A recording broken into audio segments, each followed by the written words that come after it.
오늘 로마서 12장 1절에서 8절 말씀으로 의의 백성이 드릴 영적 예배라는 제목으로 하나님의 말씀 전하고자 합니다. 영어 버전에는 하나님이 기뻐하시는 예배 이렇게 제목을 붙였습니다. 하나님께서 기뻐하시는, 하나님께서 받으시는 또 하나님의 은혜에 따라 그 크신 사랑으로 십자가의 보혈로 의롭다 하심을 받은 의의 백성이 드릴 영적 예배는 무엇인가? 그것은 오늘 본문에 참 자세하게 잘 나와 있고 구체적으로 나와 있습니다. 오늘 본문은 그러므로 이렇게 시작합니다. 그러므로는 우리 국어사전에 제가 한번 찾아봤습니다. 앞의 내용이 뒤의 내용의 이유나 원인, 근거가 될 때 쓰이는 접속 부사 이렇게 설명을 해 설명을 해져 있습니다. 즉 지금부터 말할 내용의 근거는 지금까지 말한 내용이라는 거죠. 지금까지 쭉 말한 내용을 근거로 또 지금 앞으로 말할 내용, 그러므로라는 뜻입니다. 실제적으로 바울 서신은 그러므로를 통해서 중간중간에 논리적으로 구분을 지어서 설명하는 때가 많이 있는데요. 특별히 그러므로들 가운데 큰 그러므로가 있습니다. 여기 나와 있는 12장 1절의 그러므로가 대표적인 그러므로인데요. 앞부분은 이제 우리가 받은 구원에 대해서 교리적으로, 논리적으로, 체계적으로 설명을 합니다.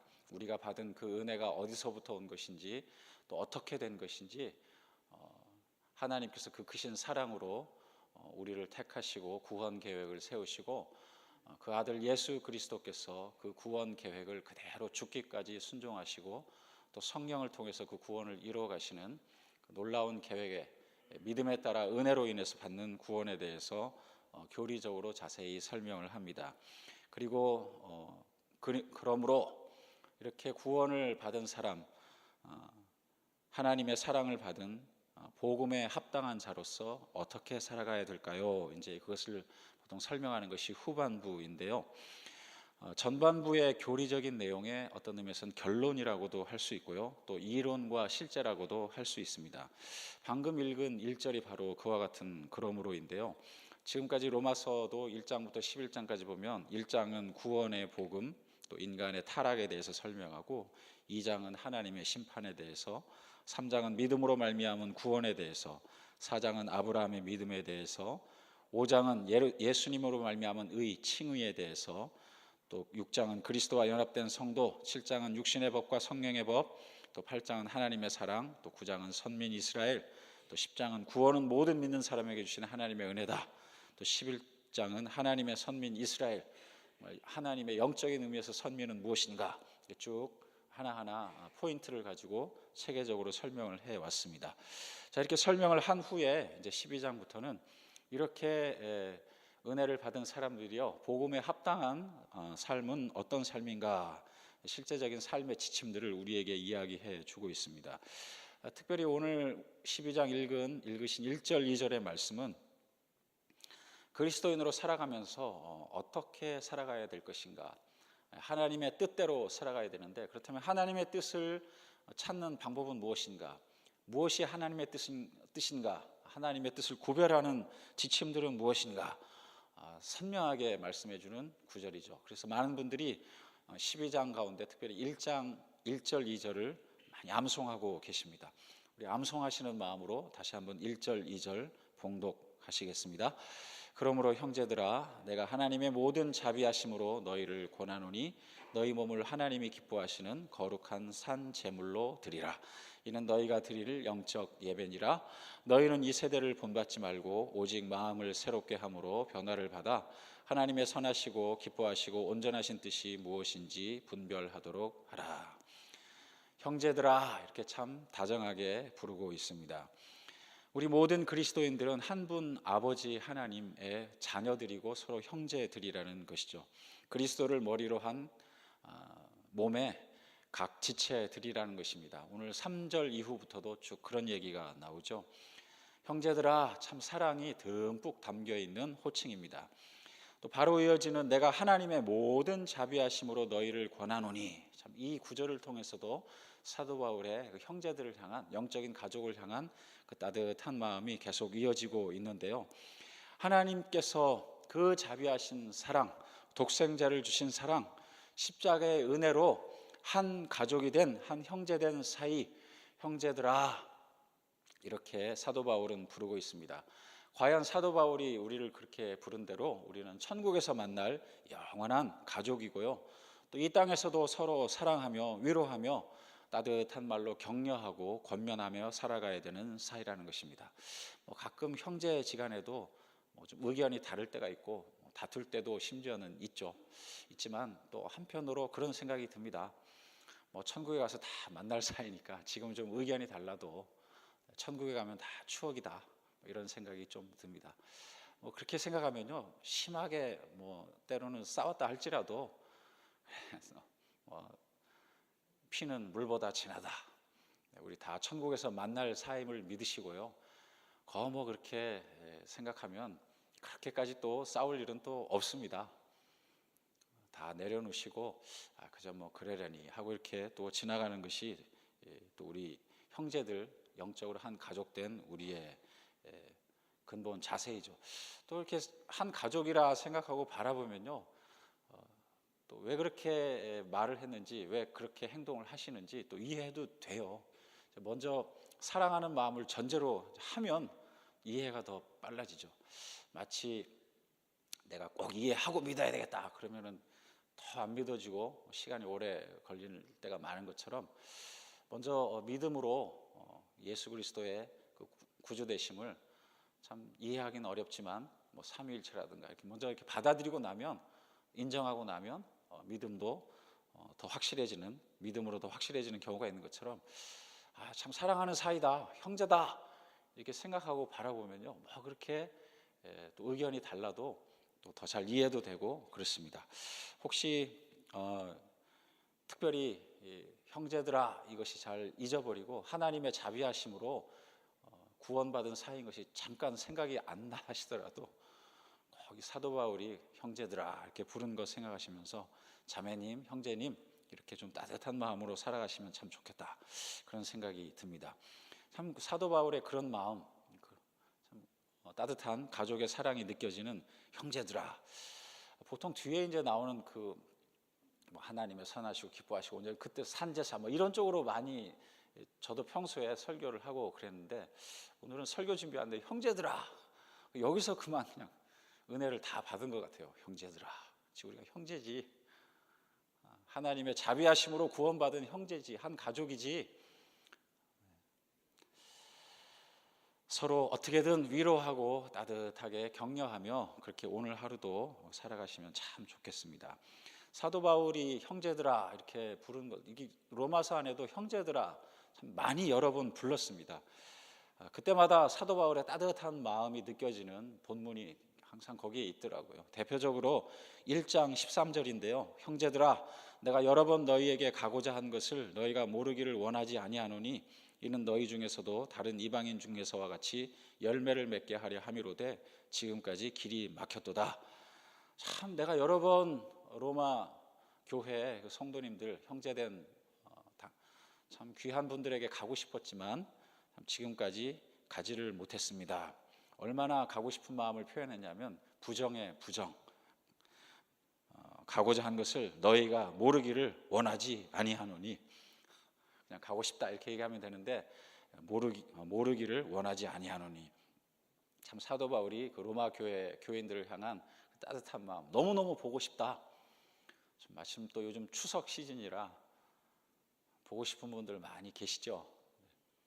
참 직접 보면 참 좋겠는데 이민 생활 하다 보니까 또 심지어는 신분 때문에 참 가지도 못하고 이제 그런 생활을 우리가 하고 있는데요. 사도 바울의 마음이 그것하고 좀 비슷한 거죠. 형제들아, 사랑하는 로마 교회 형제님들, 그와 같은 마음으로 사도 바울은 권하고 있습니다. 여기 나와 있는 권하다는 단어도 징계할 때 하는 그런 채찍질하는 마음으로 권하는 것이 아니라 간절히 사랑하는 마음으로 애원한다, 그런 뜻이 포함되어 있는 단어입니다. 누가복음 15장에서 아버지가 큰아들을 향해서 화가 나 있는 큰아들 송아지를 잡았다고 둘째 아들을 참 그 위해주는 아버지의 마음, 참 죽었다 살아난 아들이 너무 좋아서 참 송아지도 잡고 하는데, 큰아들은 그것이 이해가 안 되고 참 화가 나 있는 그 아들한테 가서 아버지가 아들아 이렇게 하고 부를 때 그 권하는 그 마음, 아버지가 아들을 부르는 그 마음, 그렇게 사도 바울은 권면을 하고 있습니다. 너희 몸을 하나님이 기뻐하시는 거룩한 산 제물로 드리라. 이것이 권면의 첫 번째 내용이죠. 몸을 실제로 제물로 드리라는 뜻이 물론 당연히 아닙니다. 예전 구약 시대처럼 우리 몸을 불태워서 산 제물로 드리라는 뜻이 당연히 아니죠. 그렇다면 영적인 의미가, 비유적인, 은유적인 의미가 거기에 들어가 있는 거죠. 이 몸은 육신뿐만 아니라 우리 온 자신, 전 인격을 가리키는 뜻입니다. 우리 전 생애를 하나님께 드리라는 뜻이죠.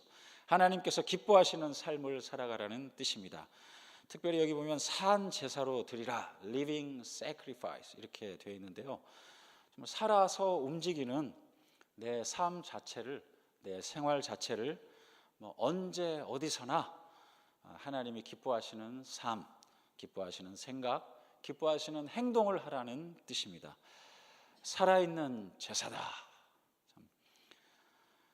이것이 바로 우리가 드릴 영적 예배라는 것입니다. 요한복음 4장 24절에 보면 하나님은 영이시니 예배하는 자가 영과 진리, 진정으로, 예전 성경에는 신령과 진정으로 이렇게 해놨는데요, 하나님은 영이시니 해놓고 뒤에는 신령과 이렇게 해놓으니까 사실은 같은 단어인데 우리 마음속에는 수염이 기른 하얀 옷을 입은 도사, 신령한 그런 뭔가 우리가 신비로운 뭔가 이렇게 예배 드려야 되는 게 아닌가, 마음이 항상 찡해야 되는 게 아닌가, 이렇게 참 영이라는 것은 우리 동양 사람이든 서양 사람이든 자기 주관적으로 해석할 여지가 많이 있거든요. 그래서 하나님께서 그 뒤에다가 친히 진리라는 것을 붙여 놓으신 것 같아요. 성경에 나와 있는 그 하나님 그대로, 천지 만물을 창조하신 그 하나님, 독생자 예수를 주신 그 하나님, 성령께서 지금도 역사하시는 그 하나님, 성경에 나와 있는 진리 그대로 헷갈릴 것 없이 눈에 보이지 않는 영적인 하나님, 영적으로 예배를 드리는 동시에 자기 마음대로 해석하지 말고 성경에 나와 있는 진리 그대로 영과 진리로 예배드리라. 여기 나와 있는 영적 예배, 눈에 보이지 않는 하나님께 우리가 과연 어떤 마음의 자세를 가지고 살아갈 것인가, 우리의 삶과 우리의 생활, 원리, 가치관, 세계관, 이 모든 것이, 우리 전 인격이, 우리 몸 전체가 살아있는 예배가 되도록 하라고 이렇게 말씀을 하고 계십니다. 우리가 보통 주일 예배 1시간 생명을 다해서 목숨을 바쳐서 예배를 드린다, 이렇게 이야기를 많이 하는데 맞습니다. 그렇게 해야죠. 그렇지만 동일한 자세가 언제 어디서든지 살아있는 하나님께, 영적인 하나님께 영적인 제사를, 예배를 드리는 삶으로 살아가야 될 것입니다. 그렇다면 무엇이 영적인 예배인가? 거기 뒤에 2절에 보면 나오죠. 너희는 이 세대를 본받지 말고 오직 마음을 새롭게 함으로 변화를 받아 하나님의 선하시고 기뻐하시고 온전하신 뜻이 무엇인지 분별하도록 하라. 하나님이 기뻐하시는 거룩한 산제물, 이것이 보다 더 구체적으로 나와 있죠. 내 의지대로, 내 마음대로 살아가는 것이 아니라 하나님 뜻대로 살아가야 되는데요, 이 세대를 본받지 말고 do not be conformed, 거기 보면 form이라는 것이 나오고, 또 마음을 새롭게 함으로 transform, 거기도 form이 나오죠. 실제로 원어 성경을 살펴보면 스키마, 틀이다, 기본 원형이다, 이제 그런 동사가, 아니 그런 어근이 이 안에 들어있는, 본받지 말고 그 안에 들어있는데요, 하나님께서 원하시는 우리 인간에게 원래 의도하신 삶, 원형이 있다는 거죠. 거기에 맞춰서 이 세대를 따라가지도 말고 또 개혁하고 변화해야 되는 기준도 바로 하나님의 뜻에 따라, 그 하나님의 뜻이 특별히 무엇인가? 선하시고 기뻐하시고 온전하신 뜻이다. 하나님께서 보실 때 굿, 좋다, 그 말 참 잘했다, 그것이 바로 내가 원하고자 하는 말인데 참 그 말 잘했다, 또 하나님께서 기뻐하실 만한 pleasing, 또 어떤 영어 성경에 보면 acceptable 이렇게도 번역이 되어 있는데요. 하나님께서 보고 기분 좋게 웃으실 만한, 하나님께서 받아들이실 만한, 참 정말 내 아들답다, 내 자녀답다, 그 말, 그 행동 참 잘했다, 하나님께서 보시면서 기분 좋게 웃으실 만한 그와 같은 온전하신 뜻이 perfect, 정말 하나님 보시기에 정말 너무 완벽한 거예요. 내 마음에 정말 합당하다. 이와 같은 구체적인 세 가지 기준. 많은 분들이 하나님의 뜻이 뭔지 잘 모르겠다 이렇게 이야기하는 경우가 있는데요, 정말 마음을 깨끗하게 하고 이것이 하나님께서 기뻐하신 일일까, 이것이 하나님께서 보시기에 선한 일일까, 이 말이, 이 행동이 하나님 보시기에 온전한 일일까, 정말 하나님의 뜻이 뭔지 모르신가, 이런 이제 의문이 들 겁니다. 가만히 묵상해 보시면 마음이 청결한 자는 하나님을 볼 것이라고 말씀하셨는데요, 정말 마음 청결하게 하시고 내가 이 말을 내 자녀에게 하는 것이, 내 아내, 내 사랑하는 남편에게 하는 것이 하나님의 뜻인가? 하나님께서 이 말 잘했다고 하실까? 기분 좋아하실까? 내가 내 사랑하는 성도님한테 이 말을 하는 것이 참 좋을까? 이렇게 사람들 몇 명 모아놓고 또 1대1로 참 이렇게 은혜를 나누고 하나님께서 정말 기뻐하시겠구나, 좋아하시겠구나, 이쪽을 선택하는 것이 하나님의 뜻이겠구나, 그와 같은 삶을 살아가라는 것입니다. 하지만 또 세상 사람들은 생각하는 스타일이 따로 있는 거죠. 시편 1편 1절에 나와 있는 대로 복 있는 사람들은 악인들의 꾀를 쫓지 않는다 그랬는데, 악인들의 꾀가 따로 있는 거예요. 그 사람들은 자기 방식대로 살아갑니다. 심지어는 하나님께 없다고, 존재하지 않는다고 막 하나님을 향해서 조롱하고, 1절에 보면 그렇게 돼 있죠. 오만한 자들의 자리에 앉지 아니하고, 그 오만한 그 영어 번역 보면 막 하나님을 조롱한다 이렇게 돼 있습니다. 하나님을 향해서 내 생각이 맞다, 내 꾀가 맞다, 세상 사람들이 대개 다 이렇게 한다, 하나님도 틀렸다, 뭐 이런 심지어 마음을 가지고 하나님을 조롱하면서 살아가는 거죠. 제가 미국 유학 초에 이렇게 더운 여름에 걸어가는데 갑자기 시원한 맥주 한 잔 마시면 참 시원해지겠다, 이런 생각이 저도 모르게 스쳐 지나가는 거예요. 그래서 제가 제 스스로를 향해서 조금 놀랐습니다. 저는 뭐 목회자 과정에서 자라고 이렇게 맥주 마시고 뭐 이런 환경이 아니거든요. 맥주 생각이 어디서 났을까? 스스로를 이제 분석하기 시작했습니다. 그러다 보니까 머리에 떠오르는 영상이 하나 있었는데, 제가 미국 유학 와가지고 이제 텔레비전 영어 공부도 하고 뭐 하면서 텔레비전 이렇게 보는데, 거기 커머셜 광고에 막 더운데 사람들이 더워서 막 부채질하고 남자 여자 막 이렇게 이렇게 하고 있는데, 맥주를 가득 실은 열차가 확 지나가면서 눈보라를 날면서 사람들한테 맥주를 싹 뿌리고 사람들이 다 시원해지면서 그냥 그렇게 한 번 그렇게 본 그것이 사람의 마음에 이렇게 영향을 미치는 거예요. 10명 가운데 7명이 그렇게 한다, 8명이 한다, 9명이 한다. 학자들이 이제 사람들의 심리를 조사해가지고 되게 이렇게 살아갑니다. 나도 한 번쯤 그렇게 해볼까? 그런 생각이 들거든요. 드라마에 보면 막 이렇게 저렇게 살아가고, 절대 그거 성경적이지 않습니다. 성경에서 노라고 했으면 온 세상 사람들이 다 그렇게 살아가고, 심지어는 뭐 공부 꽤나 했다는 학자가 그렇게 통계적으로 발표를 해도 성경에서 노면 노인 거죠. 그렇게 살아가면 안 되리라 믿습니다. 너희는 이 세대를 본받지 말고, 앞에서 단어 하나 설명하실 때는 아멘 안 하시다가 맥주 얘기하니까 아멘 하시네. 이해가 확 되시죠? 너희는 이 세대를 본받지 말고, 모든 사람들이 다 그렇게 살아간다 할지라도 그렇게 살아가면 안 되는 거예요. 또 모든 사람들이 이렇게 산다 할지라도 그렇게 따로 우리는 칭의 거룩하다고 하나님 아들로 복음에 합당한 새로운 신분이 주어진 우리는 새롭게 살아가야 될 원리가 있는 줄로 믿습니다. 오늘 그 말씀 기억하시고요, 우리 다 같이 한번 기도하시겠습니다.